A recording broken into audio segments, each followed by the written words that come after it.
don't really like doing TBR videos, but I'm gonna do one anyways because I'm giving myself plenty of options, but I'm not like planning to read like all of these. I like to like stack a few books on my dresser to like kind of look over and be like, oh, that's the one I want to read. I thought I'd start with books that I am currently reading, which is this lovely stack here. Starting with this book that I am slowly making my way through, Napoleon, by Andrew Roberts. It's a biography about Napoleon. I am on page 19, and it's 810 pages. I'm definitely not going to finish it in June, but I'm slowly making my way through it. I don't know why I bought it. I just had like a random urge to read a book about Napoleon's life. I don't know anything about him. His height is always commented on, and Waterloo because of ABBA. Next are my library books that I'm currently reading. This one is called What? Are these the 20 most important questions in human history, or is this a game of 20 questions? However, there's definitely more than 20 questions in this book because I'm on page 3 and it's like just questions. And I was writing notes as I was reading it because it was kind of interesting. It just made me think. I like it. It's cool. It's not that long of a book. It's just a book about questions. And then Meetings with Remarkable Manuscripts, 12 Journeys into the Medieval World by Christopher de Hamel. It's a book about medieval manuscripts. Got a really pretty cover. And then I'm reading You Think It, I'll Say It by Curtis Sittenfeld. This is a short story collection. The other day I started Pachinko by Min Jin Lee. May is Asian American Pacific Islander month. And so I was like, oh, well, there's this book that I've been meaning to read forever. I'm really liking it so far. I'm just not like in a rush to finish it before the end of May, which is in like a week. State of Sorrow by Melinda Salisbury. I'm really liking it. I've started to challenge myself to read a fantasy that's more political. It's about this girl named Sorrow. She is the daughter of the chancellor of the country that she lives in, and just the way that their system is set up, only someone in their family is allowed to be on the ballot for the election. It technically is going to her, but then her presumed dead brother shows up, and there is like the problem of like, is he the real person? The dad thinks that he is. He gets put on the ballot.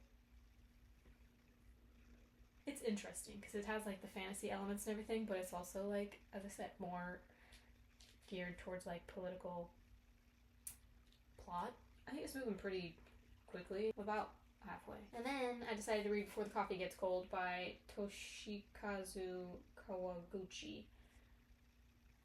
I have all 3 of these books, and I haven't read that. It's about this cafe where possibly you could go back in time, but there are like strict rules. I'm only in the first story. There's 3, I think 3, 4.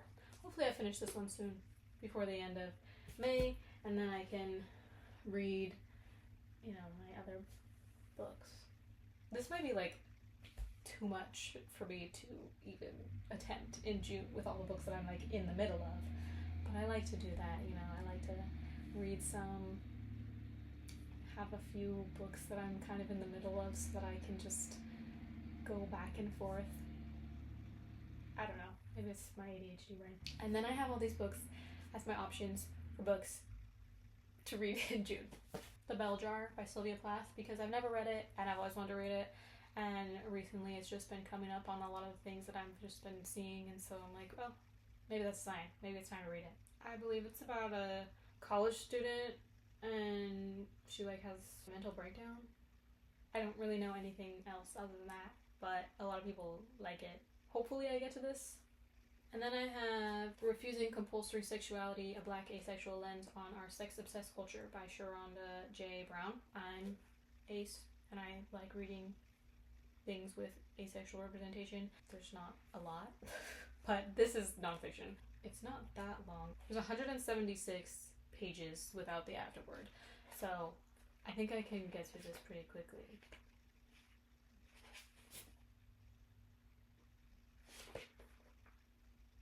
I bought this at the Elliott Bay Book Company, which is a book store in Seattle.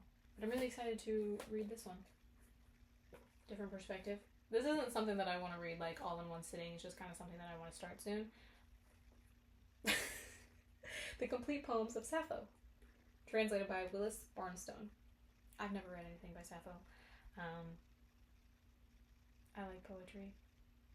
Some more nonfiction. The Heart, Frida Kahlo in Paris by Mark Petitjean. It's been a while since I've read the back of this book. Apparently the author's father had a whirlwind romance with Frida Kahlo. It's just the story of her time in Paris. I like those things. France and Frida Kahlo. These last two are fiction. This one is Honey Girl by Morgan Rogers. This one I think is where like these two women get married in Vegas on like a drunken accident, spontaneous thing. And then she like travels to see her, and then during that period of time they fall in love with each other. Ophelia After All by Raquel Marie. This cover is so pretty. I followed this author on Instagram and YouTube forever. Never got around to reading this, and I feel really bad, but I'm super excited to finally read this book. I did read a YA romance last month, I think. I liked it, but because it was like young adult high school, I was like, this is just kind of like not really for me. Like, I'm not in high school anymore. I have no desire to like place myself in high school. I'm trying YA, and it might just be high school. It might just be like the setting of high school, because I read Gwen and Art Are Not in Love, and they are like teenagers, I think, but it's like an medieval, like Arthur, I forgot he was under the bed. Arthurian type setting, although it takes place after Arthur, and I liked that. So maybe it's just high school, but I am still excited to read this and try this, and hopefully I like it. Hopefully. I do have one of her other books, You Don't Have a Shot, which is also set in high school. I'm pretty positive, so fingers crossed I enjoy these books. Those are all my books that I'm currently reading and hope to get to soon. Dang, I really am reading a lot right now. I don't know if I'm going to finish this manuscript, this medieval manuscript book, though, because I'm not sure, like, if it's really for me. You know, I thought I could do it. It's cool to look at. There's some interesting facts, but I also, like, I don't know if I care enough to read that. So I'm not pressuring myself. I'll return to the library if I don't like it. Oh shit. Life is too short to be reading books that we don't care about. Thank you for watching. Thank you for listening. Those are the books that I am reading. Hope to finish. Hope to get to. Please share with me what you've been reading. What you plan on reading. Are you reading anything for Pride Month?